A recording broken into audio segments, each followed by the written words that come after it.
Une enquête épidémiologique sur des virus comme il n'y en a jamais eu. C'est ce que s'apprête à lancer l'Institut Pasteur.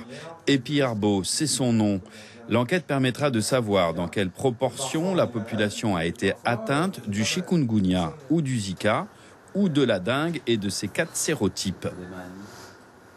Premièrement, on peut comprendre l'impact des épidémies qui sont déjà survenues et on peut aussi identifier quelles sont les zones où il y a eu une forte transmission. Si on observe par exemple que dans une commune, il y a une très forte proportion comparativement à une autre commune, on pourra tirer des hypothèses, générer des hypothèses en tout cas sur les zones de forte transmission. Alors ça va être intéressant également pour pouvoir demain anticiper un peu le risque, une fois qu'on aura mieux compris comment se sont propagées les épidémies, pour essayer de prédire les futures épidémies qui vont survenir sur un département comme la Guyane, pour pouvoir mieux contrôler les futures épidémies.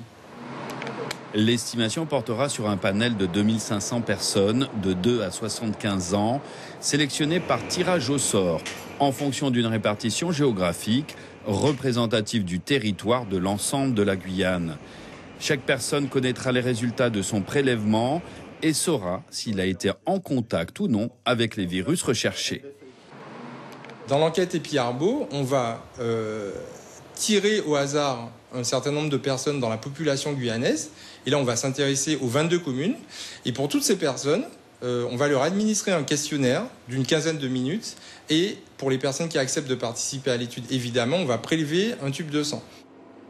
Cette enquête coûtera 700 000 € cofinancée par l'Union européenne, l'Institut Pasteur et le CNES. Durée 3 mois jusqu'en août. Résultat attendu pour la fin de l'année.